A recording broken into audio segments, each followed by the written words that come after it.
Okay, so this is the inclined plane, which is a classic problem in physics. So you take the block that we were dealing with before, sitting on a table with some normal force, but now instead of being flat, if the table is at an angle, the block will slide down. So how do we handle this? Okay, so we'll start with drawing a free body diagram, which is what we always like to start with. So in this free body diagram, we have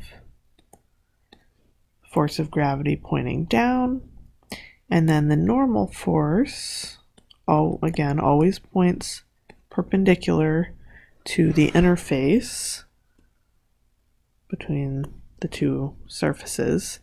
And so that means the normal force points at a slightly different angle from gravity. And so in this case, now the normal force and gravity are not directly opposed to each other.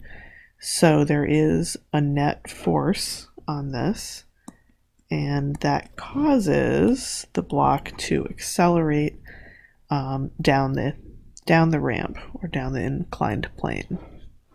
Okay? So how do we figure out what that acceleration is?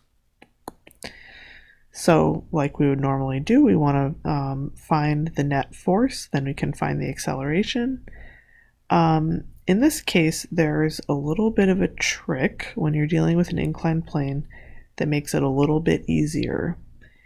And so it turns out if you define the x direction as pointing directly down the ramp and the y direction as being normal to the ramp, that actually makes this a lot easier to deal with, because now your acceleration is pointing along the x direction.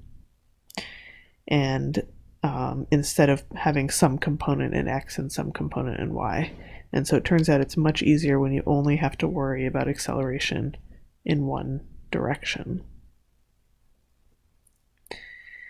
Okay, so now that we've defined our axes, we can set up Newton's laws. So Newton's second law says the sum of the forces is equal to ma, and that's a vector equation, so that means we can write it for both the x and y components. So we'll start with the sum of the forces in x is equal to m times the acceleration in x, which is what we want to find. Okay, so the only force that points at all in x is gravity. Gravity has both a component in y and a component in x. So it turns out the geometry is a little bit tricky, but this angle here is theta, right? So this angle is theta, and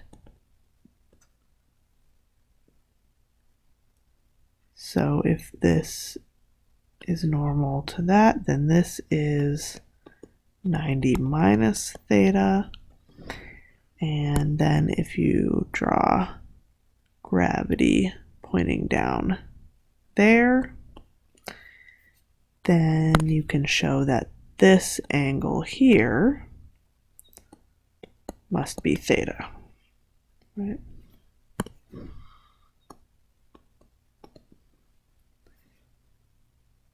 Okay, so back to our free body diagram. This angle is theta, and that means that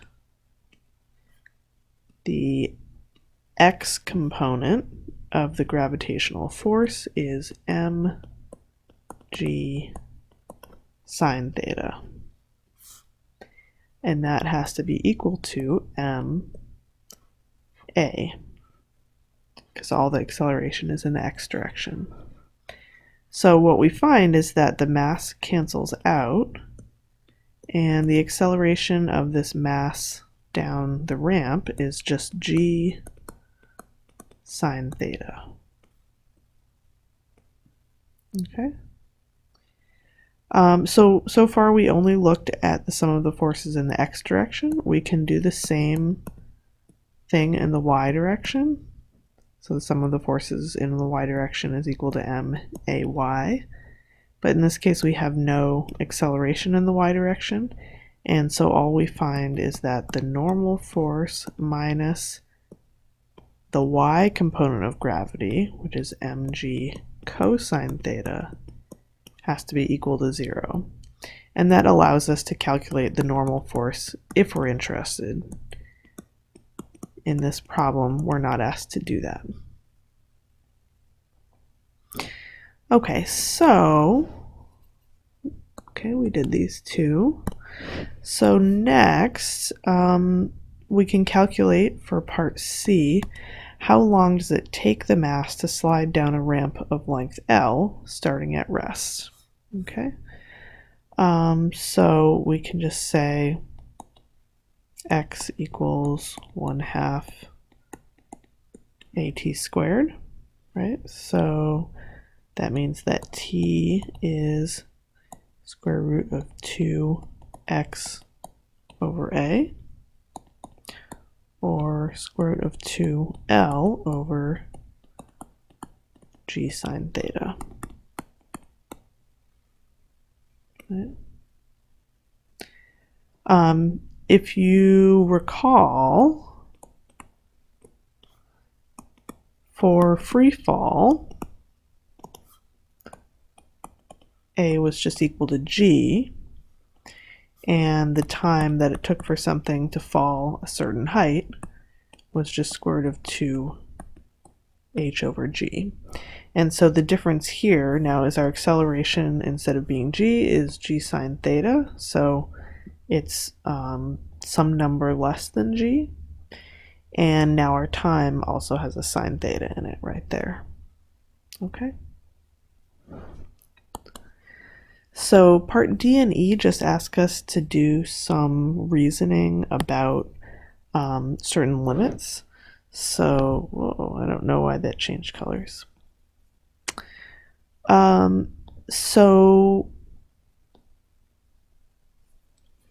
D asks us, now if t is square root of 2l over g sine theta, what does that mean when theta goes to 0, right? So when theta goes to 0, that means our ramp is basically like this, and the block's just sitting on top of it. So when theta goes to 0, then sine theta also goes to 0, and sine theta is in the denominator here, so that means that time would approach infinity. And that makes sense. So as the angle gets smaller and smaller, it becomes much more like a block just sitting on a table instead of sliding down a ramp. And so it would take infinite time for the block to reach the bottom of the ramp. On the other hand, so that was part D. In part E, it asks, what about the opposite case? What about how long does it take for the mass to slide down the ramp as theta approaches 90 degrees? So what is t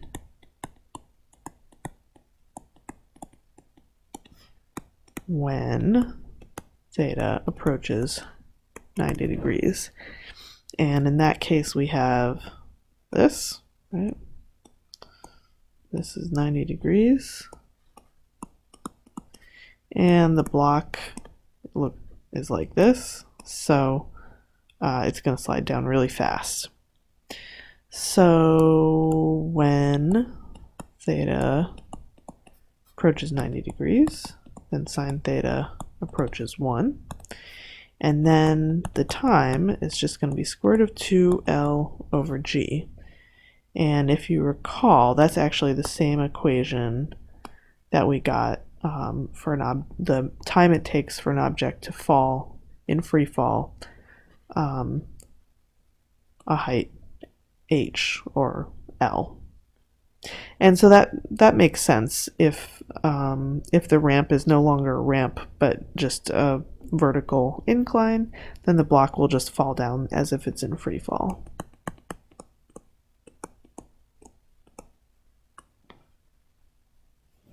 Okay,